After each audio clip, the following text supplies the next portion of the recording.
I died in the dry well of the backyard on the eve of my wedding. In my previous life, my elder sister Lin Wanqing entered my boudoir carrying a cup of amber-colored celebratory wine, smiling as she claimed to be delivering my parents' instructions on wedding etiquette. I trusted her gentle demeanor, tilting my head back to drink it all. When I awoke, my limbs were limp, bound tightly by her and her trusted maid. She tore off the wedding gown I'd spent 3 months embroidering.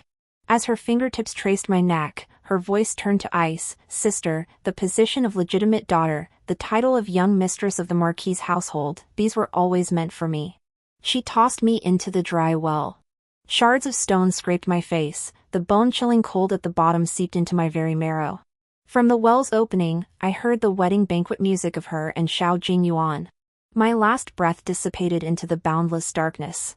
When I opened my eyes again, I was seated before the dressing table.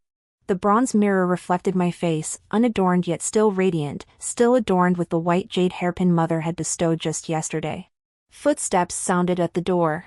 It was Lin Wanqing. "Sister," she said, pushing open the door.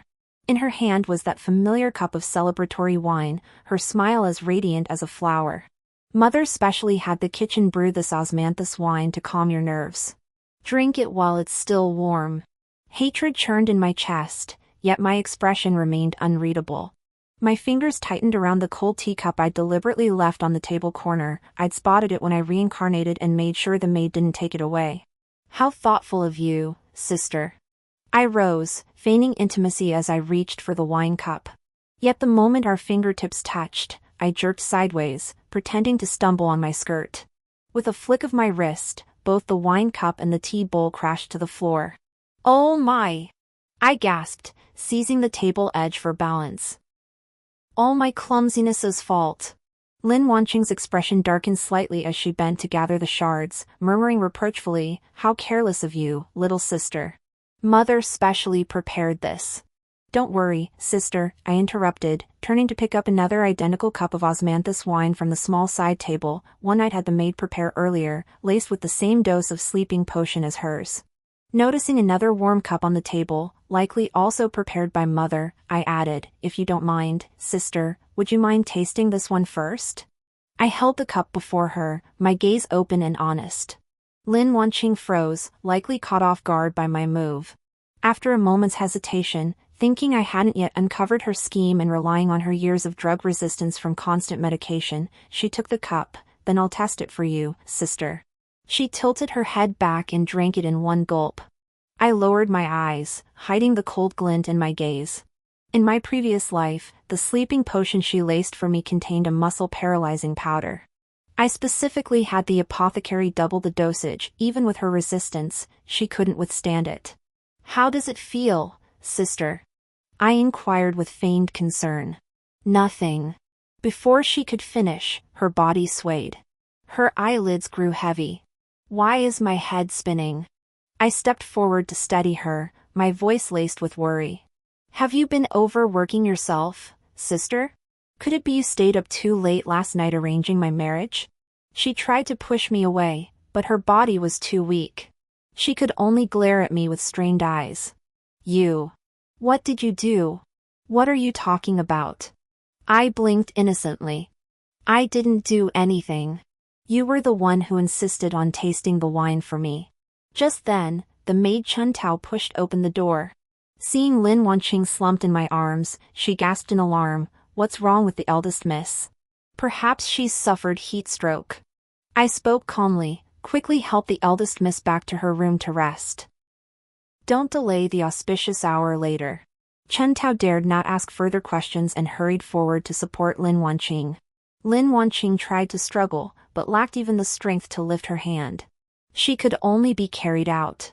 As they reached the doorway, she fixed me with a gaze full of resentment and confusion. I walked to the window, watching Chun Tao escort her back to the courtyard opposite. Only then did I turn and sit down, picking up the phoenix crown on the table to begin adorning it. No sooner had I fastened it than the steward rushed in, "Second young miss, the auspicious hour is nearly upon us. The Ho family's wedding procession has arrived at the gate, but the eldest young miss reports feeling unwell and may not be able to see you off." "Oh." I raised an eyebrow. My elder sister has always been robust, why would she be indisposed today of all days? The steward looked troubled.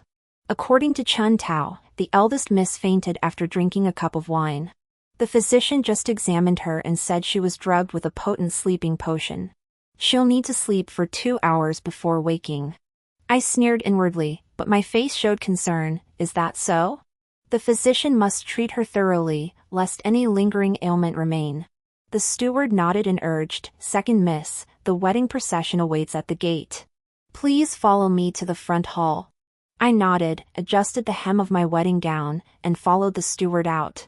Passing by Lin Wanqing's courtyard, I could hear her muffled curses drifting out. She must have half woken but remained immobilized.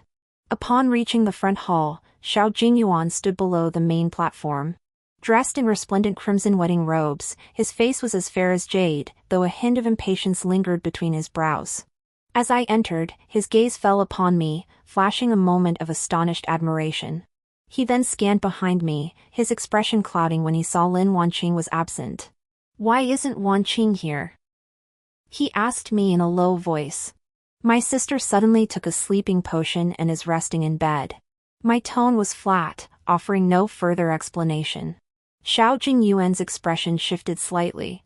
Just as he was about to press further, the minister cleared his throat and announced loudly, "The auspicious hour has arrived. The bride and groom shall now bow before the altar." The wedding maid immediately stepped forward, supporting me as she guided me to Xiao Jingyuan's side. I lifted my eyes, meeting Xiao Jingyuan's probing gaze. I merely shifted my gaze away, looking toward my parents standing before the altar. "First bow to heaven and earth," as the matchmaker's voice fell. I followed Xiao Jingyuan in bowing low. Yet deep inside, I knew this was merely the first step of my revenge. Lin Wanqing lay immobilized in her room, having already missed her chance to disrupt my wedding. Now, I would make her and Xiao Jingyuan pay back, bit by bit, the debt they owed me from a past life. After paying homage to heaven and earth, just as the next ritual was about to begin, a maid suddenly rushed in from the back courtyard, her face ashen. "Master! Mistress! Something terrible has happened." The eldest young miss. She rolled off the bed, cracked her head open, and is screaming that the second young miss harmed her. The maid's words instantly silenced the front hall. The guests' gazes swept toward me in unison, their eyes filled with scrutiny and speculation. I could feel Xiao Jingyuan's arm pull back slightly, the lines of his profile tightening. He lowered his voice to ask me, "What exactly happened? You were in her boudoir just now. Did you have an argument?" The question was pointedly accusatory, clearly attempting to pin the blame on me first. I didn't look at him, instead turning to my parents. I curtsied and spoke calmly. "Your daughter was dressing in her boudoir when my sister came bearing osmanthus wine. I accidentally spilled the cup and offered her another from the side table. After that, she complained of dizziness, so Chun Tao escorted her back to her room. Your daughter and sister remained harmonious throughout, without a single word of contention." The minister frowned deeply, turning to the maid who had brought the news. "Did you ask the physician where the elixir that drugged the eldest daughter came from?" The maid stammered. "The physician said the potency was extremely potent, something no ordinary pharmacy would dare sell." The eldest daughter regained partial consciousness, only to cry out that the second daughter had switched her wine. "I switched the wine." I lifted my gaze, meeting the eyes of Chun Tao rushing from the rear courtyard. Her eyes darted away, unable to meet mine. "Chun Tao, you are the eldest daughter's personal maid. When she brought wine into my boudoir earlier, were you waiting outside? Did I have any opportunity to touch her wine cup?" Chun Tao's body trembled, and she knelt with a thud. "Second young miss. Your servant. Your servant was in the outer room. I only saw you speaking with the eldest young miss. I didn't see any wine being switched." "Then tell me this," I pressed relentlessly. "When my sister entered my room, was the wine cup half full or full? Did she show any unusual reaction after drinking the cup I handed her?" Chun Tao's lips trembled, unable to speak for a long moment. Lin Wanqing's voice drifted from the rear courtyard, increasingly tearful and closer. "Lin Wan. You venomous woman. You laced my wine, humiliating me. May you die a miserable death." All turned to see Lin Wanqing being supported by two matrons. Her hair hung in disarray, blood seeping from her temple, her wedding gown askew, not a trace remained of the refined young lady she once was. She wrenched free from the maids, stumbling toward the front hall. Pointing at me, she screamed, "You've always envied me. Envied how much more my parents loved me than yours. Envied how well brother Jingyuan treated me. You deliberately drugged me to make me miss your wedding and humiliate me." Her words twisted the truth completely. Whispers began among the guests. Some ladies who were close to Lin Wanqing already wore sympathetic expressions. Could it be that the second young miss is overly sensitive? After all, Wanqing is of concubine birth, and the position of young mistress of the Marquis's household is indeed glaring. I didn't rush to defend myself. I waited until she had finished her tirade before speaking slowly. "Sister, what you say is truly strange. First, you brought that wine into my room yourself. If I wanted to poison you, why go through the trouble of swapping it? Wouldn't it have been easier to slip the poison into the wine you delivered? Second, you say I'm jealous of you, but the position of legitimate daughter was granted by our parents, and the Marquis's betrothal was bestowed by His Majesty. What is there for me to envy? Third," I paused, my gaze sweeping over Xiao Jingyuan, "you claim brother Jingyuan treats you well. Might brother Jingyuan care to refute that?" All eyes fell upon Xiao Jingyuan once more. His face flushed crimson, then drained to an ugly pallor. He stepped forward, seizing Lin Wanqing's arm and hissing lowly, "Wanqing, stop your nonsense.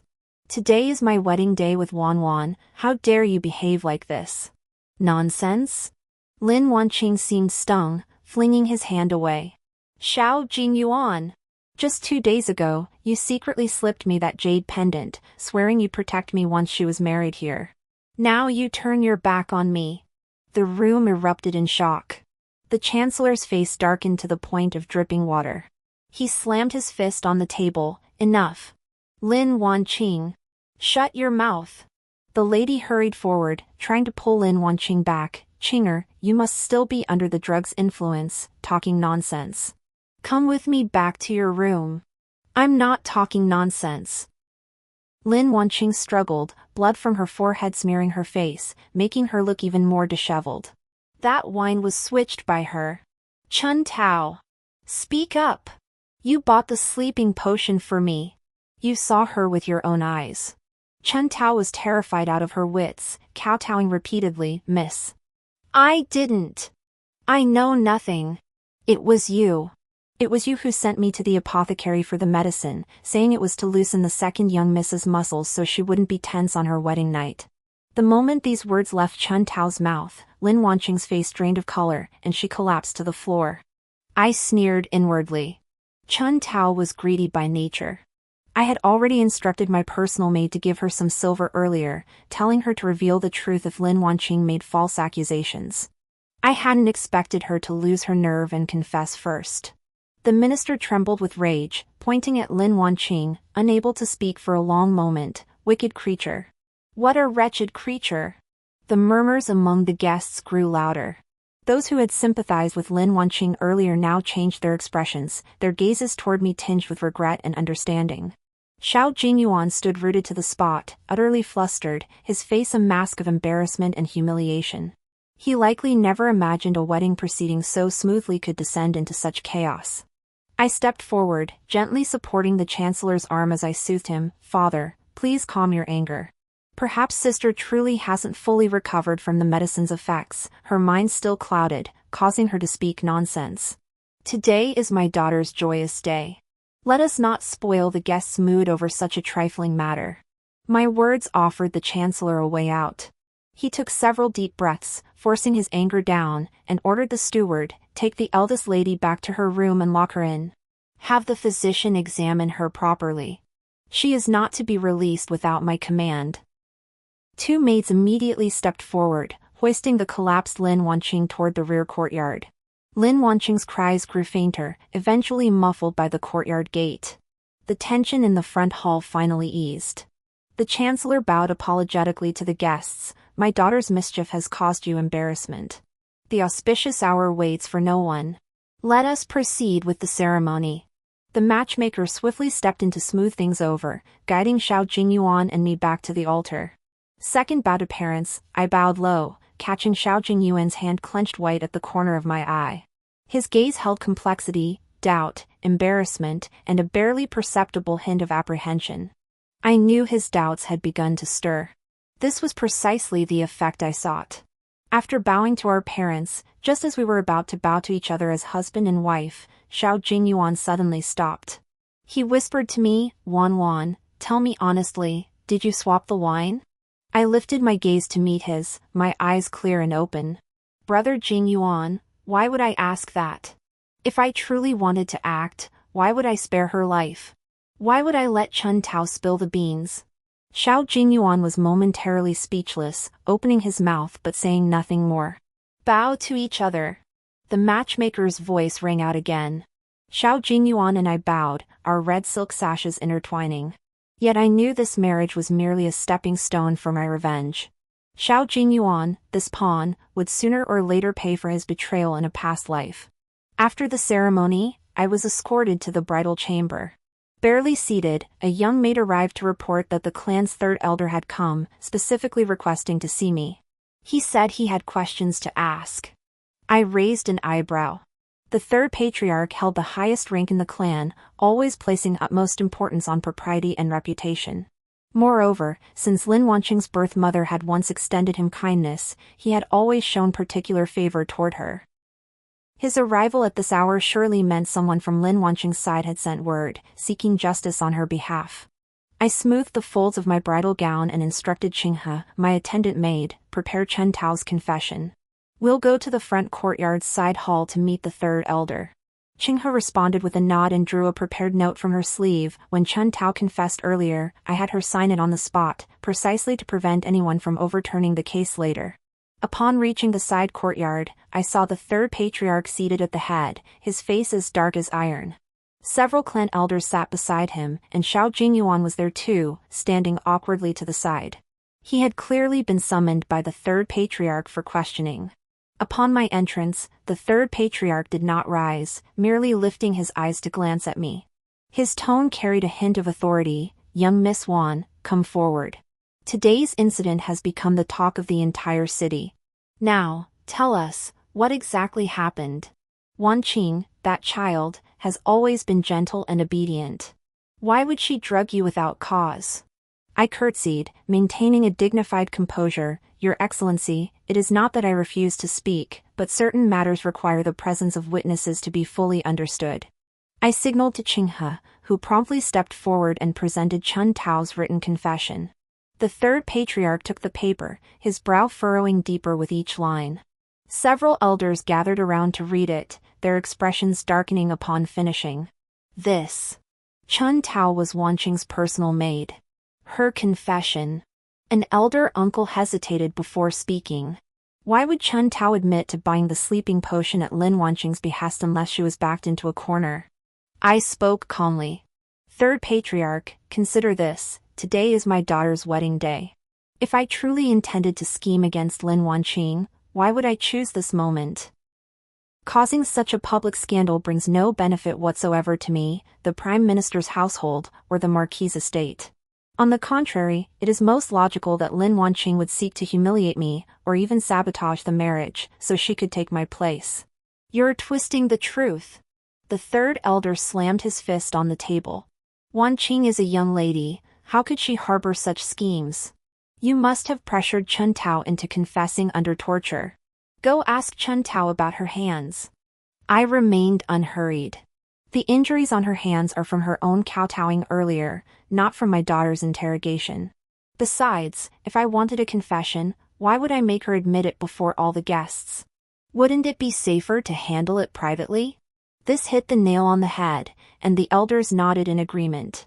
Xiao Jingyuan also stepped forward and whispered, "Third patriarch, Wan has always been sensible. She wouldn't do such a thing." Today's incident truly began with Wanqing losing her composure and speaking out of turn before everyone. His words were a veiled acknowledgement of Lin Wanqing's earlier nonsense, causing the third patriarch's expression to darken further. Just then, footsteps sounded outside the door. It was the matron attending the mistress, carrying a small medicine pouch. She entered and bowed to the third patriarch. "Grandfather, this was found in the eldest daughter's room." It matches the sleeping potion Chun Tao confessed to using. The apothecary has confirmed it, stating the eldest daughter sent Chun Tao to purchase it. With such irrefutable evidence, the third patriarch could no longer defend Lin Wanqing. He sighed heavily and slammed the confession onto the table. Enough. I was foolish to blame you. This is entirely Wanqing's own fault. I shall have her apologize to you later. Third patriarch, you flatter me. I lowered my gaze. As sisters, I never wished to push things to extremes. But today's incident has become known to all the guests. I only hope that from now on, Lin Wanqing will behave herself and refrain from any further misguided schemes, lest she disrupt the harmony of the Prime Minister's household. The elders all praised my magnanimity, and Xiao Jingyuan visibly relaxed, his gaze toward me now tinged with respect. I sneered inwardly. Magnanimity? In my previous life, it was precisely my excessive magnanimity that led to my body being discarded in a dry well. For now, I merely needed to placate the clan elders to prevent them from obstructing my path. My revenge has only just begun. Emerging from the side courtyard, Qinghe supported me as we walked toward the bridal chamber. She whispered, "Miss, I saw Prince Xiao sneak into the eldest daughter's courtyard earlier. I wonder what his intentions were." My footsteps faltered. Xiao Jingyuan visiting Lin Wanqing? Likely to confront her, or perhaps to placate her. Either way, it suits me perfectly. The rift between them will only deepen. Returning to the bridal chamber, I dismissed the maidservants and sat alone by the bed, gazing at the wedding wine on the table. My fingertips lightly traced the rim of the cup. In my past life, Lin Wanqing personally replaced the wine for Xiao Jingyuan and me. She laced it with a sedative. That night, he misunderstood me, and Lin Wanqing seized the opportunity to smear me with false accusations, turning me into a laughingstock throughout the capital. This lifetime, I would never drink from this cup again. Lost in thought, the door creaked open as Xiao Jingyuan entered. His wedding robes were dusty, his hair slightly disheveled, evidently he'd been up to something for quite some time. He approached me, hesitated, then spoke, "Wan, today's events have caused you great distress." Wanqing. She acted in a moment of confusion. "Don't take it to heart." I lifted my eyes to meet his, my tone flat. "Are you pleading for her, Your Highness?"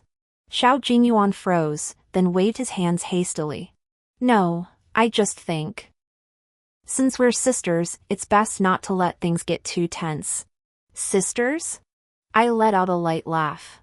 If she truly saw me as a sister, she wouldn't have drugged me, nor would she have tried to take my place in marrying into the Marquis's household. "If Your Highness believes she is innocent, you may marry her yourself. This daughter will not stand in your way." Xiao Jingyuan's face flushed crimson. He opened his mouth to speak, but was interrupted by voices outside. A servant rushed in breathlessly, reporting to Xiao Jingyuan, "Your Highness, it's terrible. Messengers from the Marquis's residence report that palace eunuchs have arrived. His Majesty, having heard of today's events, commands you and second young miss to enter the palace for questioning." The servant's words struck like a thunderclap. Xiao Jingyuan's face drained of color. He staggered back half a step, his voice trembling. "How could His Majesty know? What are we to do?" I, however, was not entirely surprised. Both the Prime Minister's residence and the Jingyuan Marquis's mansion are prominent families in the capital. For such a scandal to erupt on the day of the grand wedding. With so many ears and eyes in the palace, it's only natural that word reached the emperor's ears. I rose, straightening my robe, my tone still calm. "Why panic? If we've done nothing wrong, we have nothing to fear. We'll simply report the truth." Seeing my composure, Xiao Jingyuan steadied himself somewhat, though his brow remained furrowed. "But His Majesty detests infighting within noble households. If blame is assigned, the blame won't fall on us." I cut him off, taking the small packet of sleeping powder and Chun Tao's confession from Qinghe. The evidence was clear. Right and wrong would be judged fairly by His Majesty. The palace carriage awaited at the minister's residence gate. Xiao Jingyuan and I climbed aboard, the compartment falling into dead silence. He attempted to speak several times, only to be silenced by my cold stare. He likely sensed it too, that today's Lin Wan was no longer the meek, obedient girl of days past. Half an hour later, the carriage halted outside the palace gates. The eunuch guide led us expressionlessly toward the imperial study. As we passed through the corridor, we encountered the head matron from the Empress Dowager's quarters. Spotting me, she smiled and curtsied, "Second Miss Lin, Her Imperial Majesty the Empress Dowager has been thinking of you. She mentioned how splendidly you danced at last year's palace banquet and wishes to invite you to the palace to keep her company another day." I gave a slight nod. "Please convey to Her Majesty that I shall certainly comply with her command." Xiao Jingyuan watched from the side, looking surprised. He likely hadn't expected me to still be remembered by the Empress Dowager. I knew full well that in my previous life, I had deliberately declined the palace banquet to make way for Lin Wanqing, claiming illness. This time, not only did I attend, but I also won the Empress Dowager's favor with a single dance, a stroke of grace.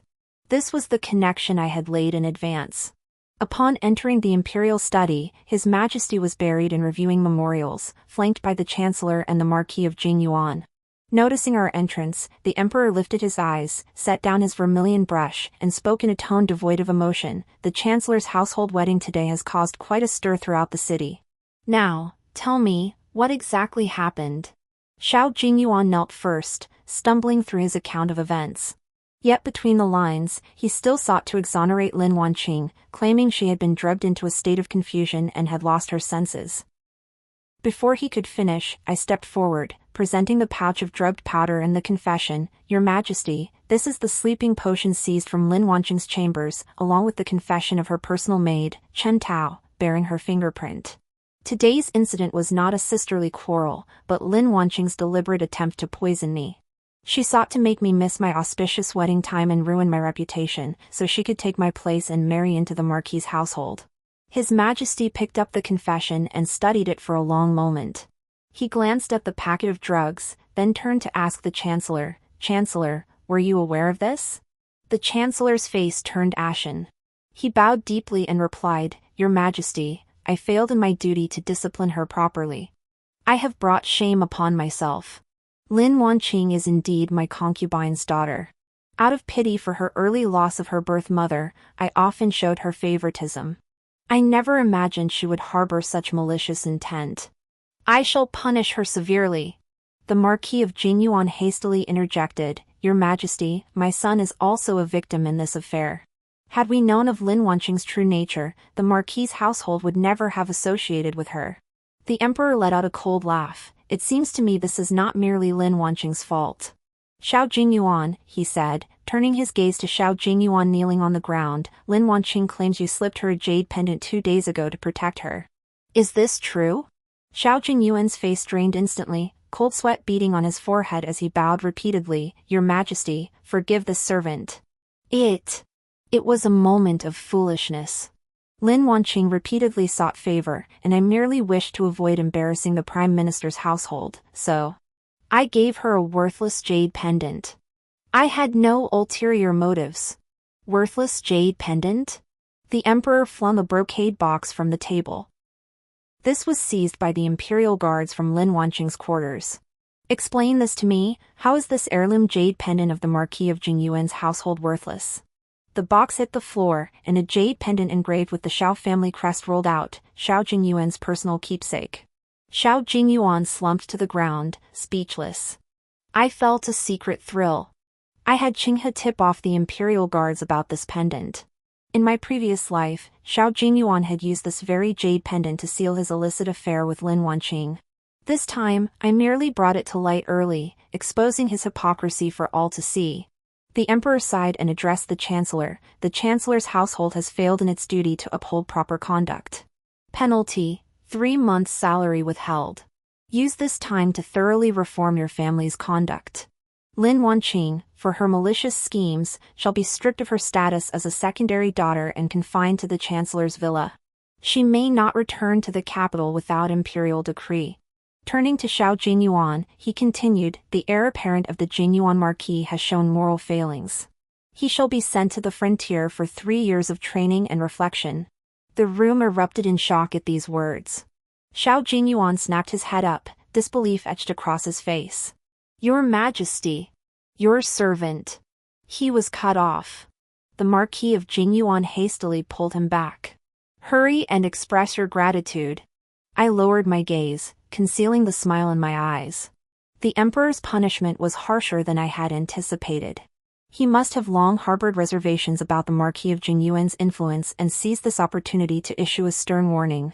After leaving the imperial study, the Marquis of Jingyuan dragged Xiao Jingyuan away in haste, not even offering a farewell.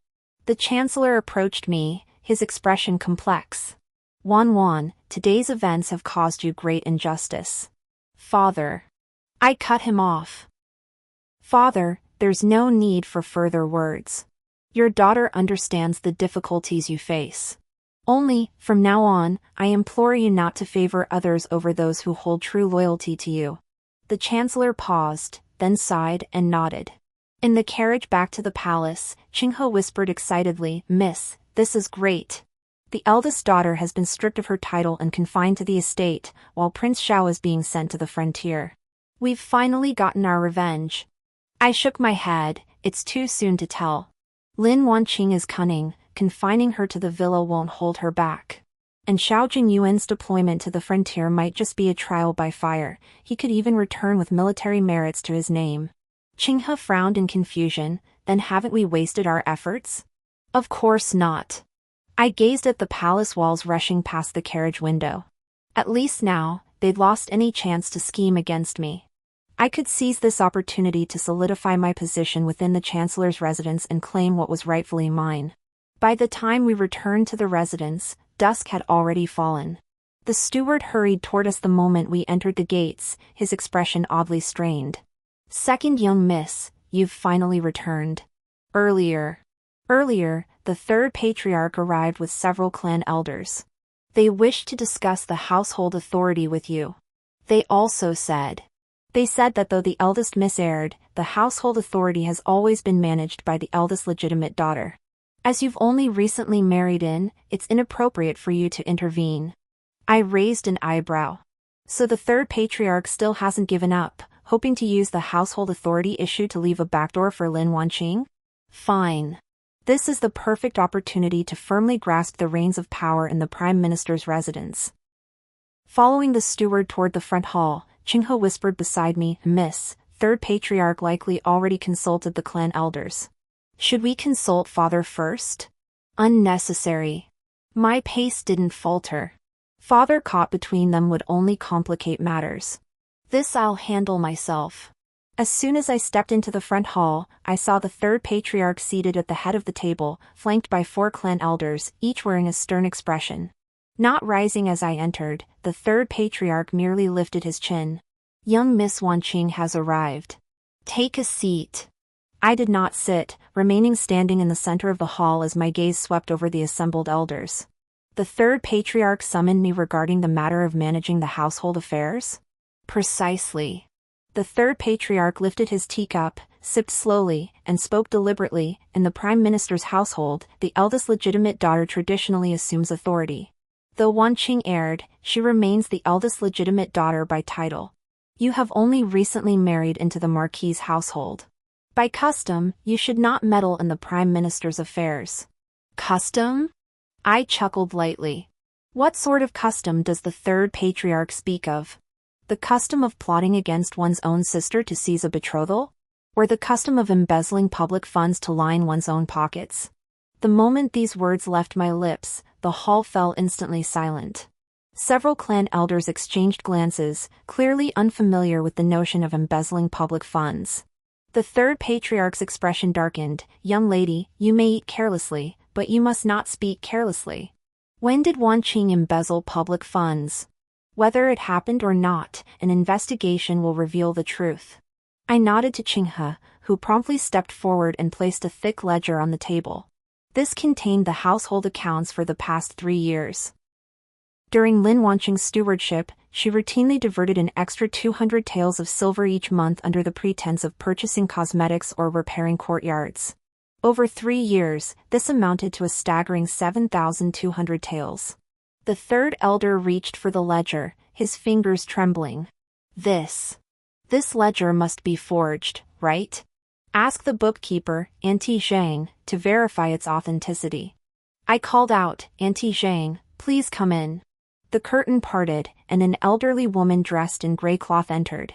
Her head was bowed, her hands clutching the hem of her robe. It was indeed Auntie Zhang, who had managed the accounts of the Prime Minister's residence for 20 years. In my previous life, after discovering Lin Wanqing embezzling funds, Zhang Laonyang was falsely accused of theft by Lin Wanqing. She was flogged and expelled from the mansion, eventually freezing and starving to death. This time, I found her 3 months ago. I gave her silver to live comfortably, waiting for today. Zhang Laonyang, I softened my tone, tell me, are the entries in this ledger true? Did Lin Wanqing really overdraw silver every month? Zhang Laonyang lifted her head, her eyes filled with fear, yet she gritted her teeth and replied, yes. It's true. The young miss ordered me to inflate the accounts every month. I tried to dissuade her several times, but she said the silver of the Prime Minister's household was rightfully hers to use. If I dared speak of it, she would drive me out. You're lying. The third elder slammed his fist on the table. Wanqing was so obedient, how could she do such a thing? You must have been bribed by that late-born girl. This old servant did not. Zhang Ma took out a piece of paper from her bosom in desperation. This is the note the eldest young miss wrote when she ordered me to overdraw the silver. It bears her fingerprint. I kept it all this time, just in case a day like this came. An elder of the clan took the note, compared it to the fingerprint in the ledger, and nodded. It is indeed Wanqing's fingerprint. The third patriarch's face drained instantly. He tried to protest, even if she did take extra silver, it was just a childish mistake. The household authority should still. Third patriarch. I cut him off, my voice growing colder. Lin Wanqing not only embezzled public funds, but also deliberately plotted to harm me. If she continues to manage the household, the Prime Minister's residence will be squandered by her sooner or later. Moreover, though I am the young mistress of the Marquis's household, I am also the legitimate daughter of the Prime Minister's family. Why should I not have a say in the affairs of the Prime Minister's residence? I stepped forward, my gaze sweeping over the elders, my uncles. You must surely recall that at the imperial banquet the other day, Her Majesty the Empress Dowager praised me for understanding propriety and being capable of managing a household. To allow someone who plotted against her own sister to preside over the household would not only bring shame upon the Prime Minister's residence, but would likely also incur the displeasure of the Empress Dowager. This struck at the heart of the matter. The elders, who valued family reputation above all and feared offending the Empress Dowager, nodded in agreement. Young Madam Wan speaks wisely.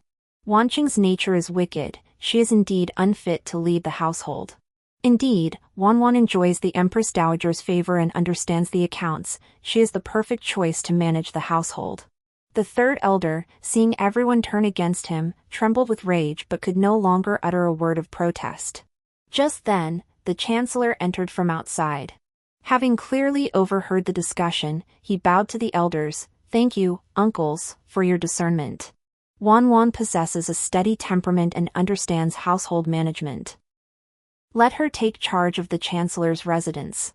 With matters settled thus, the third elder could only snort bitterly before rising and storming out. The elders rose as well, and before leaving, they reminded me, Wanner, the affairs of the Chancellor's household are now in your hands. You must manage them well. I acknowledged each of their words and saw them out of the front hall. As soon as I turned around, I saw the Chancellor looking at me with a complex expression. Wan, when did you investigate the accounts? And found Nanny Zhong? Father is perpetually consumed by official duties, I couldn't stand by while the household was being drained dry. My tone remained level. These matters are simply my duty as your daughter. The Chancellor sighed, patting my shoulder. Very well, very well. Father neglected you before. From now on, you have full authority over the Chancellor's residence. Father supports you. I gave a slight nod, though inwardly I knew this support came too late and felt too fragile. Without the Empress Dowager as my backing, without the ledgers as evidence, he might not have stood by me. After seeing the Chancellor off, Qinghe exclaimed excitedly, Miss, we've won. We've secured control of the household finances. This is only the first step. I flipped through the ledger on the table, my fingertips tracing a line of entries. Most of the silver Lin Wanqing had embezzled went to her cousin, Shen Wenshuan. This Shen Wenshuan was no pushover. In my previous life, he was the one who schemed with Lin Wanqing, causing harm to many. Qinghe's expression hardened. Should we strike first? No rush. I closed the ledger. First, we must sort out the Prime Minister's household accounts and purge all of Lin Wanqing's people from the estate. As for Shen Wenshuan, he'll come looking for trouble sooner or later. We'll just wait for him. Just then, a servant rushed in from the doorway. Second young miss, someone's arrived from the villa. They say the eldest young miss won't behave. Today she smashed a vase at the villa and demands to see you. Otherwise, she'll go on a hunger strike. I raised an eyebrow. Was Lin Wanqing starting her tricks already? Fine. Let her see who truly held sway in the Prime Minister's residence now.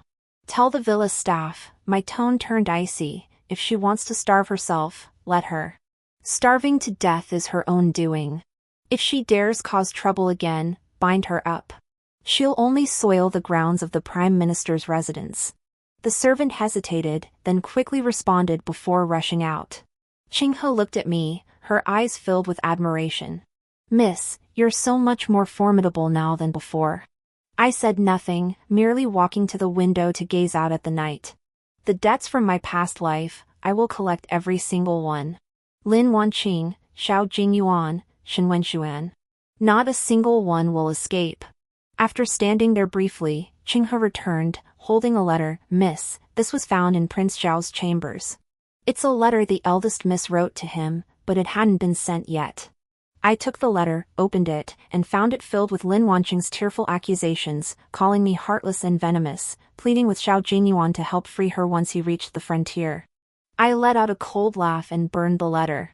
Xiao Jingyuan can barely save himself now. How could he possibly care about Lin Wanqing? However, this letter did remind me, I must keep a close eye on Xiao Jingyuan and prevent him from causing trouble at the frontier. Early the next morning, I had Qinghe summon all the stewards and key maids from every courtyard of the Prime Minister's residence to the front hall. Now that I held the household authority, the first step was to remove every single mole planted by Lin Wanqing within the residence. Otherwise, she would hinder every move I made going forward. By the time everyone arrived, the front hall was packed with people standing in a tight circle. Seated at the head of the room, I flipped through the list Qinghe had prepared. My gaze swept over the crowd, finally settling on a maid dressed in light green, Lin Wanqing's former personal maid, Qiuwen, who now oversaw the mansion's purchases. Qiuwen. My voice was not loud, yet the hall fell instantly silent. Yesterday I asked you to present last month's purchasing ledgers. Why haven't they been submitted? Qiuwen stepped forward, her head held high, her tone tinged with disdain. Second young miss, last month's ledgers have yet to be finalized. Besides, all purchasing matters were previously handled by the eldest miss. Since you've just taken over, you likely won't understand these trivial accounts.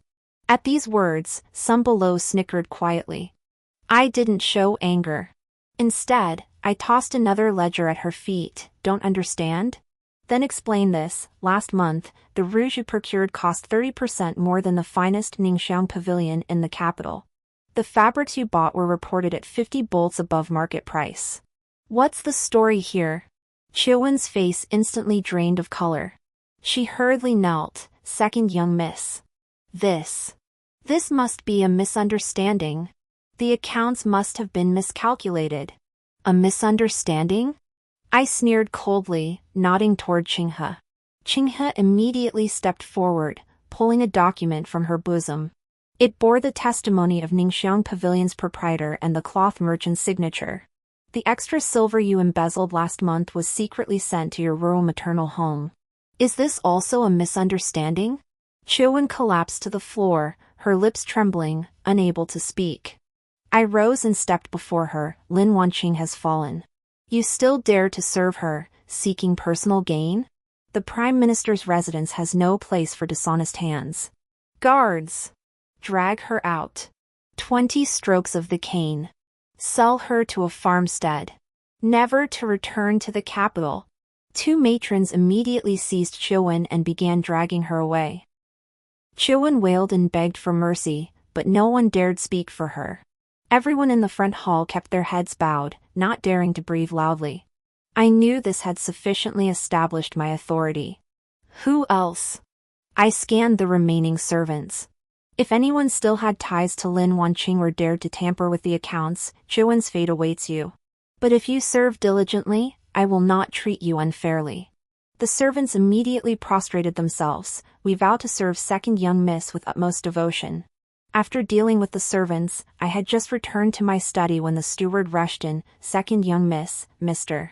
Shin is here. He's in the front hall, demanding to see you. He also said that if you refuse to see him, he'll kneel at the gate of the Prime Minister's residence and refuse to leave. Shin Wenshuan? I raised an eyebrow. He arrived sooner than I'd anticipated. I smoothed my robe. Let him in. Soon after, Shin Wenshuan entered, followed by the steward. Dressed in a moon-white brocade robe, he fanned himself with an elegant folding fan, feigning refinement, though the urgency in his eyes was impossible to hide. Seeing me, he bowed his hands. Cousin, it's been ages. How have you been? Thanks to my cousin's blessings, quite well. I remained seated. My cousin visits today concerning Lin Wanqing, I presume? Shin Wenshuan paused, then sighed. Cousin, Wanqing may be impulsive, but that hardly warrants confining her to the villa and cutting off her allowance. For the sake of our kinship, might you show mercy and let me see her? Show mercy? I lifted my teacup and sipped. Cousin, tell me this, when Lin Wanqing drugged me and tried to dump me in that dry well, why didn't she think of showing mercy then? When she embezzled over 7,000 taels of silver from the Prime Minister's household to fund your gambling sprees and usury schemes, did she spare any thought for our kinship? Shin Wenshuan's face flushed crimson, his folding fan frozen midair. You. How do you know all this?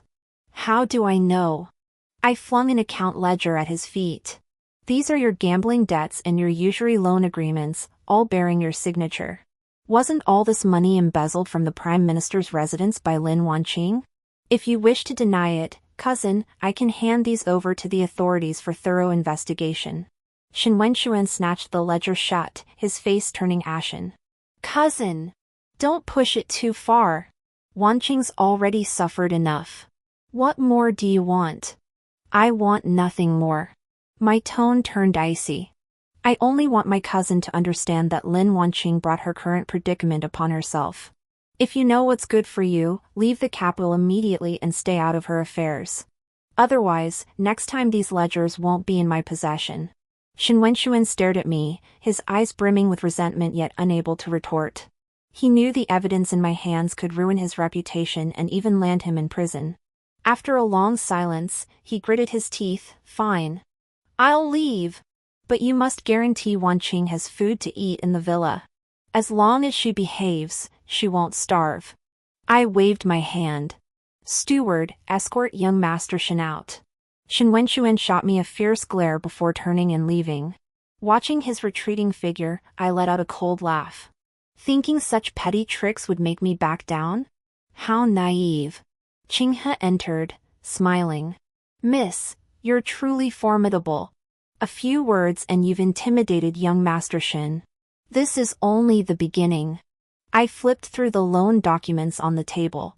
Among Shin Wenshuan's usury clients was the son of the Vice Minister of Revenue. This presented a golden opportunity. Qinghe looked puzzled. Miss, are you planning to target the Vice Minister of Revenue? Not to target him, I replied. To use his hand to sever Lin Wanqing's last shred of hope. A smile touched my lips. The Vice Minister and the Jingyuan Marquis have always been at odds. If he learns that the cousin of the Marquis's heir's old flame lends money at exorbitant rates to trap his son, what do you think he'll do? Qinghe's eyes lit up. You want them to turn on each other, miss? Exactly. I tucked away the promissory note. Go make a copy of this and deliver it anonymously to the Vice Minister of Revenue's residence. Remember, do it cleanly. Don't let anyone trace it back to us. Qinghe nodded and turned to leave. I walked to the window, watching the sunlight outside. Deep down, I knew that with Shin Wenshuan gone, Lin Wanqing would have no external support left in the capital. Next, it was time to settle the old scores between her and Xiao Jingyuan. I had only stood there for a moment when a maid from the annex rushed in, her face panicked. Second young miss. It's terrible. The first young miss. The first young miss hanged herself in the annex. Fortunately, we discovered her in time and saved her. But now she refuses to eat and says she'll die again if she doesn't see you. No sooner had the matron finished speaking than footsteps sounded outside the door. The third patriarch had arrived, accompanied by 2 clan elders. The villa's staff must have alerted them in advance. He entered, glaring at me with hostility. Young miss. If Wanqing comes to any harm, the Prime Minister's household won't forgive you. I didn't respond, only said calmly, Third elder, please don't be hasty. Let's go to the villa and see for ourselves.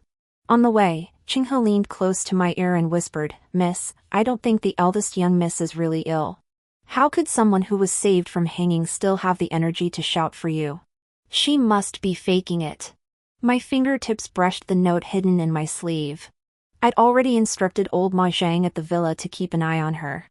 Just 15 minutes ago, I received word that Lin Wanqing had secretly had her maid bring her osmanthus cakes yesterday, complaining the congee at the villa was too bland. Qinghe's eyes lit up. But do we have proof? Proof we certainly have. I glanced at the third elder walking briskly ahead. He'll see for himself soon enough, so he won't keep thinking I'm picking on her. Upon reaching the villa, the pungent smell of medicine hit us the moment we entered the room. Lin Wanqing lay on the bed, hair disheveled, face ashen. Seeing us enter, she immediately struggled to sit up, tears streaming down her face like beads on a broken string. Third uncle. Uncle! You've finally come. Lin Wan won't feed me and has locked me here. What's the point of living anymore? She tried to throw herself against the bedside, but the maid beside her held her back tightly. Grandfather Third, seeing this, instantly flew into a rage, pointing at me, Wanner.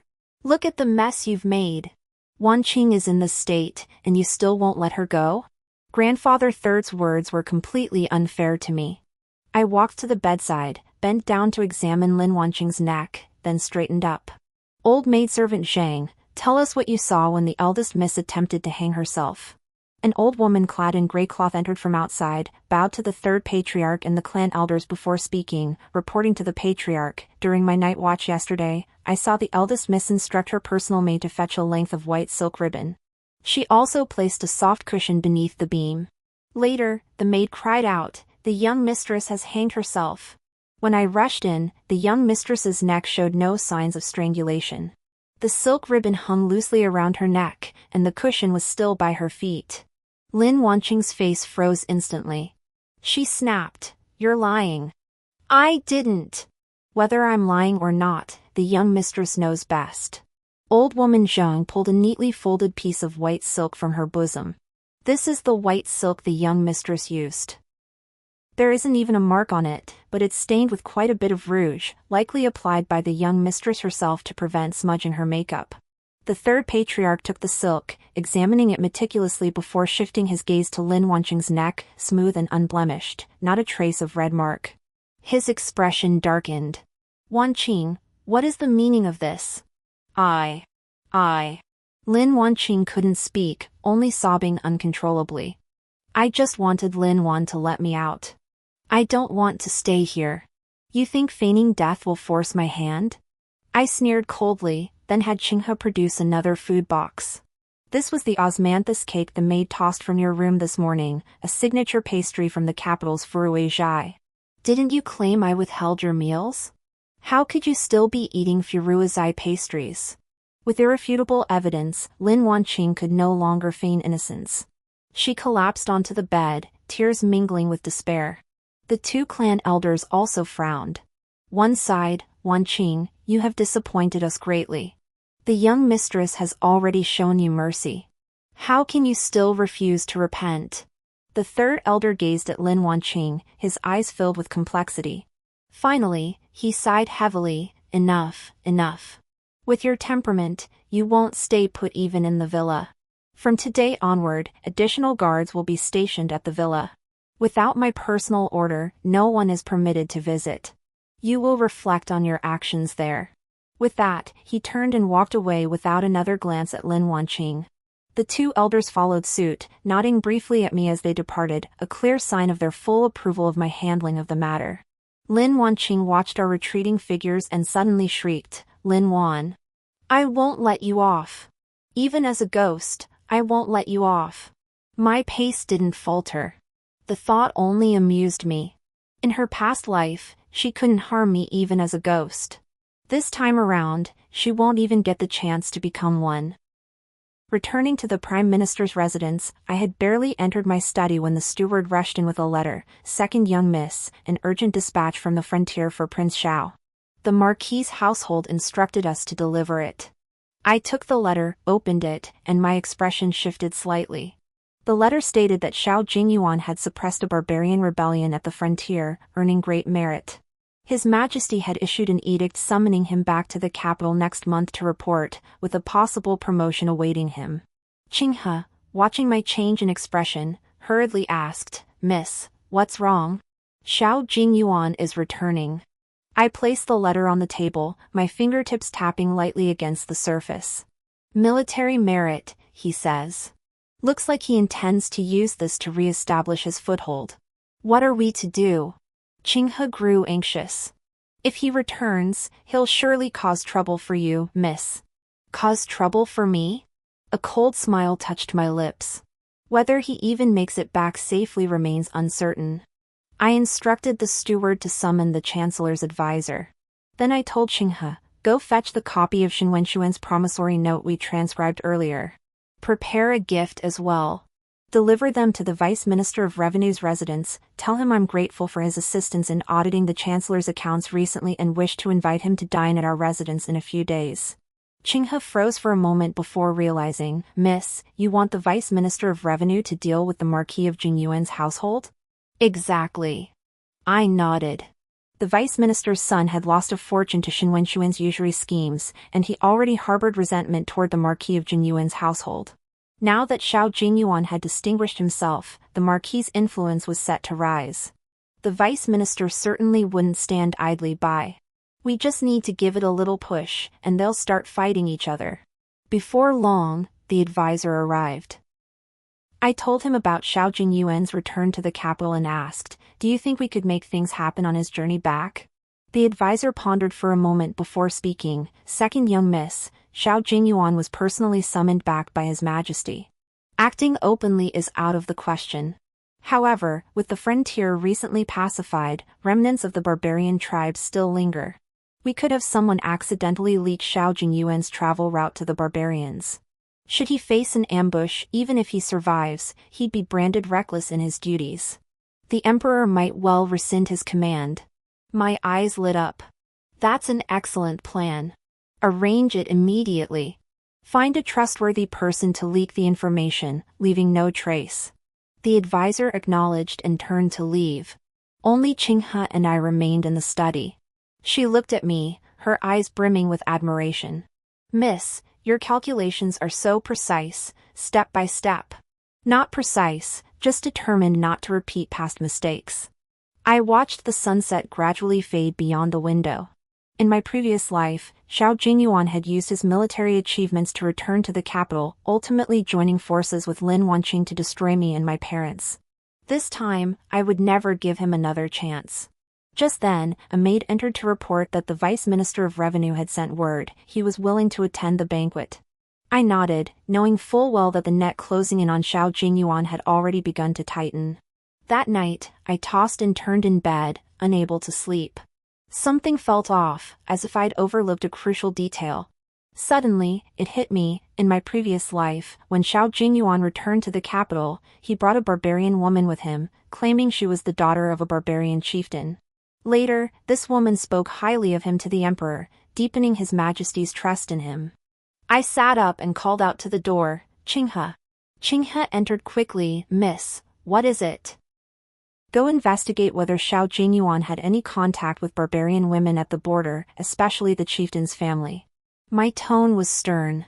"If there is any, report to me immediately." Qinghe acknowledged and hurried out. Gazing out the pitch-black window, I thought to myself, Xiao Jingyuan, this time around, no matter what tricks you pull, I won't let you succeed. Qinghe returned at dawn, her hair disheveled as she entered. Clutching a crumpled note, she gasped, "Miss. I found it!" Xiao Jingyuan really did bring a barbarian woman named Agula. He claims she's the chieftain's youngest daughter and publicly declares he'll take her as a secondary consort, all to promote harmony between our tribes. I took the note. On it was a rough sketch drawn by his advisor. Agula had sharp, piercing features and wore barbarian silver ornaments. She clearly wasn't someone to be trifled with. I snorted coldly. Last lifetime, he used this very trick to deceive His Majesty, claiming he could pacify the barbarians, only to throw Agula's family into prison the moment he turned his back. This lifetime, I'll see how he spins this lie. Does Agula know? Qinghe leaned in. If she knew Xiao Jingyuan was deceiving her, she'd never help him. She's still completely in the dark. I folded the note and tucked it into my sleeve. My advisor said Xiao Jingyuan promised Agula that if she returned to the capital with him, he'd release her parents. But I investigated. Her parents were long dead, executed by Xiao Jingyuan on charges of colluding with the enemy. Their bodies were thrown to the wolves. Qinghe gasped, "That man is ruthless. Should we tell Agula?" "Absolutely." I summoned the steward. "Go outside the city and find Black Crow. Tell him to deliver a message to Agula that her parents' remains lie in the western graveyard. If she wishes to claim kinship, she should come to me." The steward had barely left when my advisor arrived, his expression darker than yesterday's. "Second young miss, trouble has arisen.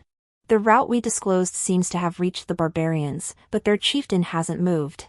Word is Xiao Jingyuan bribed him handsomely with gold and silver, promising further favors. The chieftain's holding his horses for now." I pinched my fingertips, unruffled. No action is exactly what I expected. Xiao Jingyuan's always been good at making empty promises. But he never counted on Agula being his Achilles heel. Just then, a maid announced the arrival of the Vice Minister of Revenue's carriage. I smoothed my robes and instructed Qinghe to secure Shenwenxuan's promissory note and Xiao Jingyuan's letter to him, discovered during the last audit in Lin Wanqing's quarters. Xiao Jingyuan had Shenwenxuan handle his affairs in the capital. Then I went to the front hall to receive the guest. The Vice Minister cut straight to the chase the moment he entered. "Second Miss Lin, you didn't invite me here just for dinner, did you?"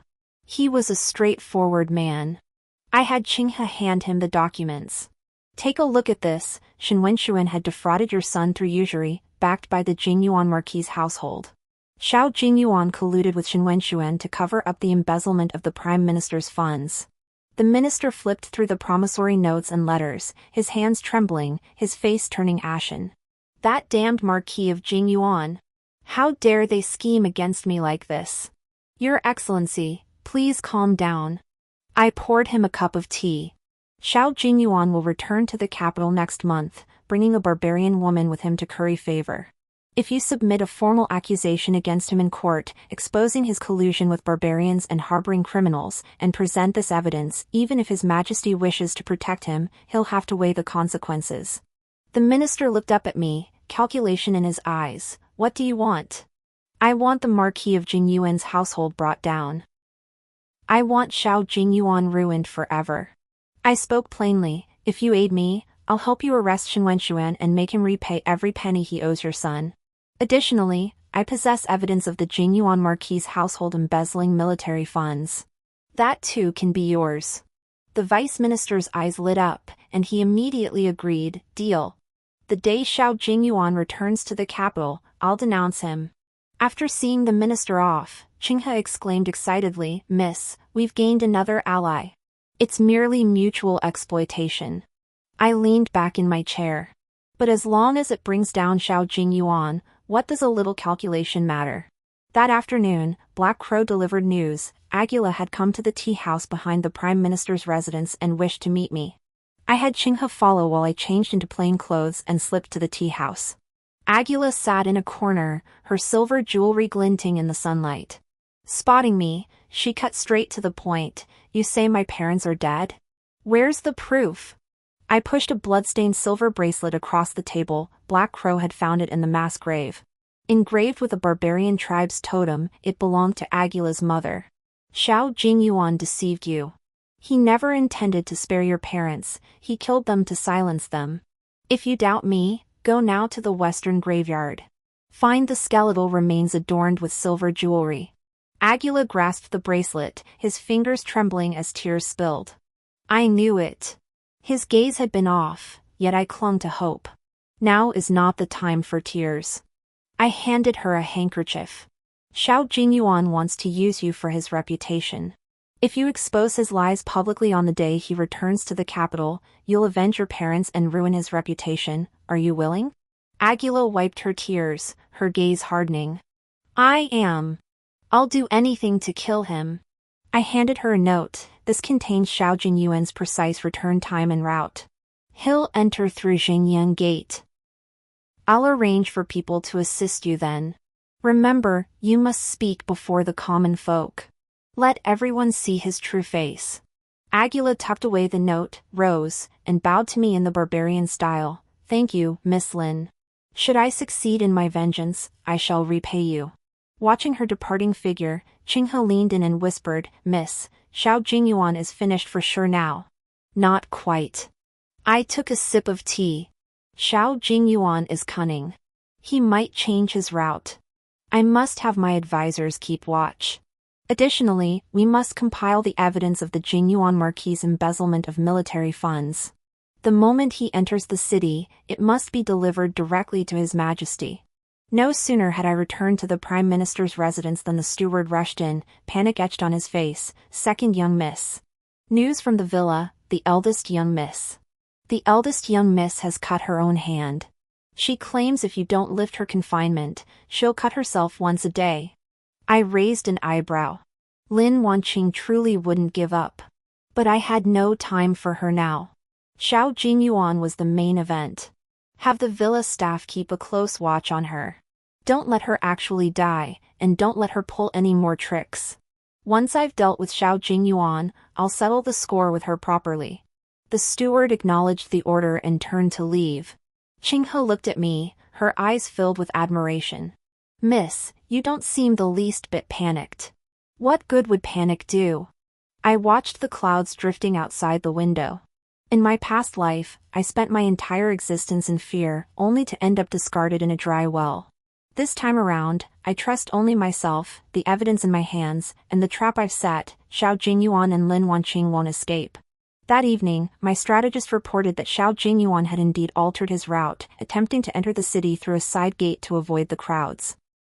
I let out a cold laugh and ordered him to immediately notify Aguila and the Vice Minister of Revenue to adjust the plan. The side gate was perfect. Fewer people meant Xiao Jingyuan would have nowhere to run. Lying in bed, I touched the evidence in my sleeve pocket. I knew clearly that in 3 days, Xiao Jingyuan would meet his end. This would be the most crucial step on my path to vengeance. This time, I would not lose. The night before returning to the capital, my strategist reported that Xiao Jingyuan's convoy had reached the post station 30 li outside the city. They would enter through the western side gate at dawn tomorrow, a secluded entrance normally used only by freight carts, effectively bypassing the crowds at Xingyang Gate.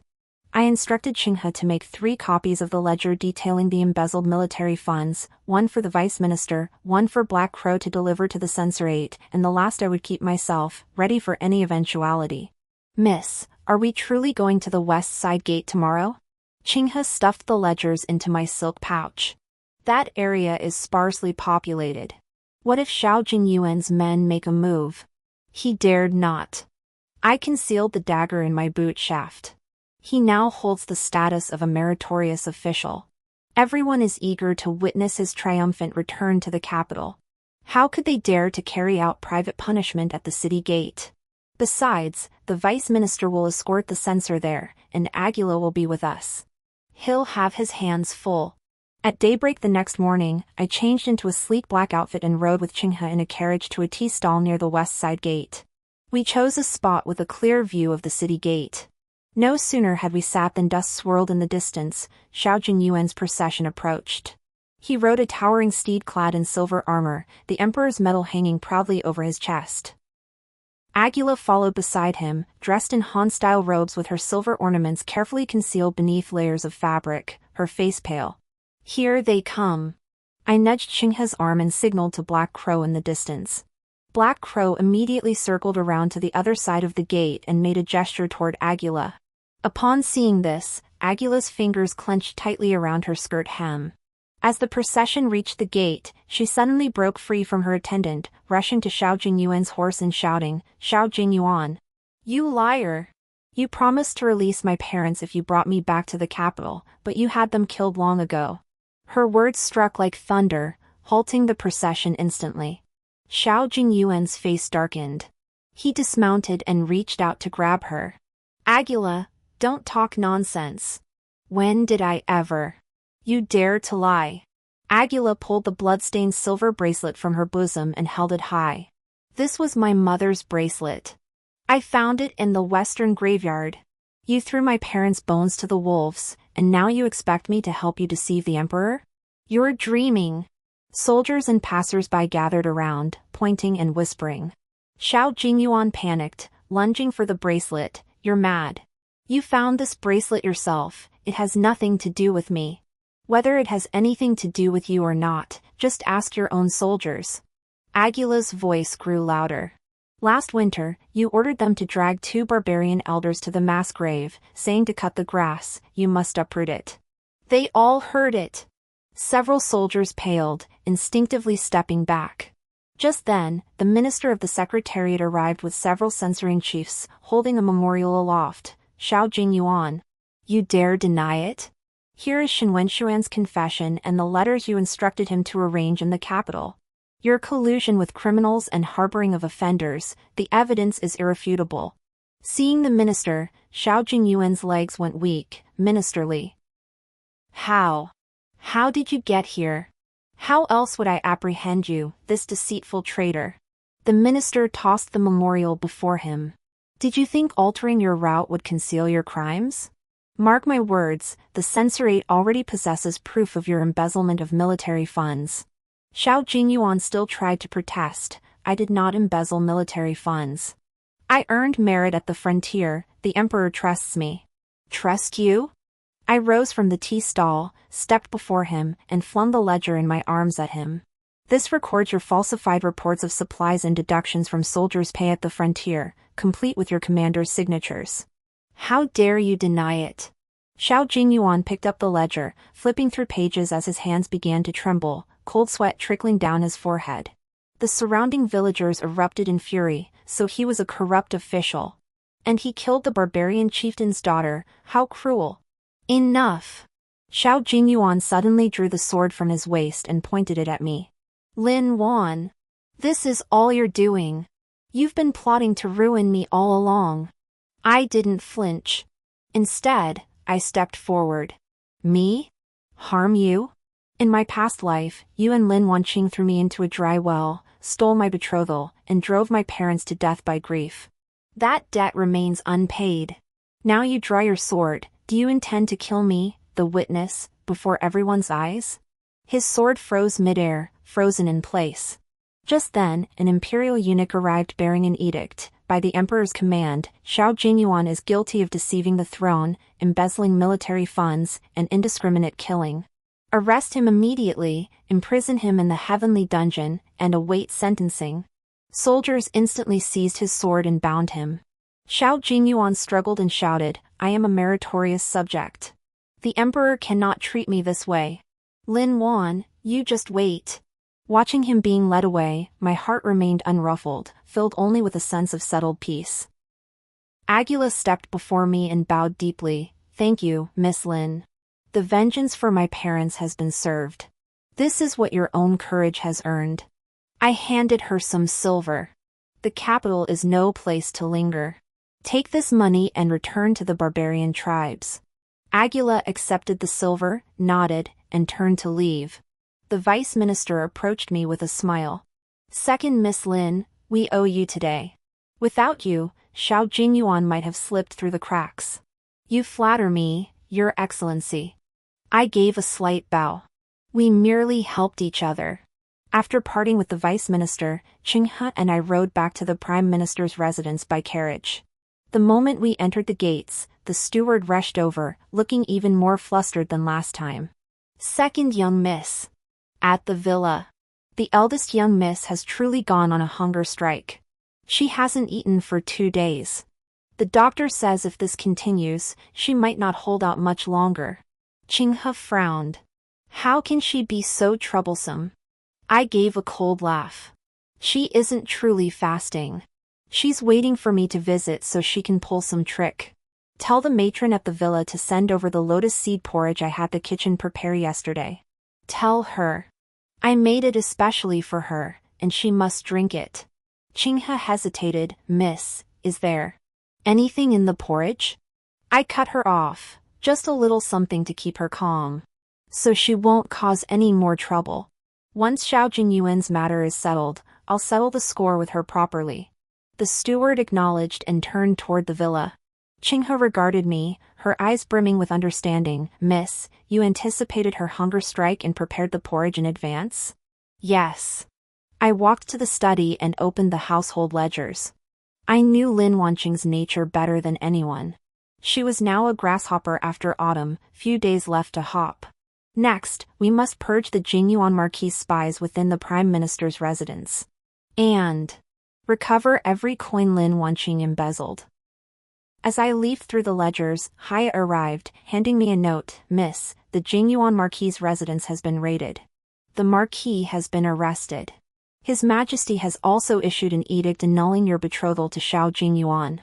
I took the note and read the words, finally letting out a breath of relief. Half of the vengeance from my past life was finally settled. The rest would be dealt with by Lin Wanqing. That evening, a matron from the villa reported that after drinking the lotus seed porridge, Lin Wanqing had slept all day. Upon waking, she no longer insisted on starving herself, though her eyes burned with venom. I listened silently, only instructing the matron to keep watch. Lying in bed, I gazed at the moon outside the window, thinking, Lin Wanqing, your good days are numbered. The flames at the villa erupted in the dead of night. I had just closed the ledger when shouts erupted outside. Fire! Fire! Qinghe rushed in, cloak in hand. Miss. It's the villa. The eldest miss started the fire and claims you ordered it. I snatched the dagger from the table and strode out. Gather everyone. To the villa. By the time we arrived, the villa's corridor was already engulfed in flames. Lin Wanqing lay pinned to the ground by 2 maids, her hair singed yellow by the fire, still screaming, Lin Wan. You venomous woman. You feared I'd expose your shame, so you tried to burn me alive. Third uncle. Clan elder. Save me. Third grandfather and several clan elders had also arrived, their faces ashen as they watched the flames. Ignoring Lin Wanqing's wails, I ordered the servants behind me, put out the fire first. Search thoroughly. See if she prepared any evidence in advance. The servants rushed inside and soon carried out a charred rag doll with my name stitched on it, along with a note reading Lin Wan harmed me. Seeing this, Lin Wanqing wailed even louder, Look. This is the evidence she used to try and kill me. Evidence? I stepped before her, crouched down, and seized her wrist, not a single burn mark, not even a speck of soot. You set the fire, yet you remain spotless? This is your evidence? Her eyes darted nervously as she tried to justify herself. I was rescued. The maids who saved me all have scorch marks on their hands, you don't. I pulled an account book from my sleeve and tossed it before her. And you embezzled 7,000 taels of silver from the Prime Minister's household to give to Shenwenshuan. I've already had Black Crow seize him from the gambling den. He's in the prefectural jail now and has confessed everything, including how you hired assassins to kill me before Xiao Jingyuan returned to the capital. Lin Wanqing's face drained of color instantly, and she collapsed to the floor. Just then, Mother Zhang supported my mother as she approached. My mother gazed at Lin Wanqing, tears falling. Qing'er, I always thought you were merely impatient. I never imagined you could be so vicious. Your mother entrusted me to care for you before she passed. How could you treat Wan this way? Care for me? Lin Wanqing suddenly burst into maniacal laughter. Was that caring? All you ever saw was Lin Wan. The legitimate daughter status was hers, the position of young mistress of the Marquis' mansion was hers, even father's affection was hers. Why must I be nothing but a concubine's daughter? She scrambled to her feet and lunged toward the nearby dry well, the very well she'd thrown me into in my past life, screaming, "Lin Wan. What I couldn't have, you won't have either. Today I'll die before your eyes, so everyone knows you're the poisonous bitch who drove her half-sister to death." I'd anticipated this move and had servants secretly rigged a rope by the well. The moment she reached the edge, the rope tripped her, sending her crashing to the ground. I walked over, towering over her. "Last life, you threw me into this well. You listened to my cries for help. You watched me draw my last breath. This time, do you think I'll give you another chance?" At these words, everyone froze. Third patriarch stammered, "Wonner. What did you say? Last life?" "Yes."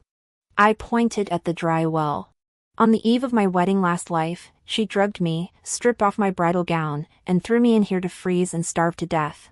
I watched her wear my wedding gown as she exchanged vows with Xiao Jingyuan. Amidst the drumbeats and music outside, my life ebbed away. Nanny Zhang knelt and kowtowed to the clan elders. This servant can testify.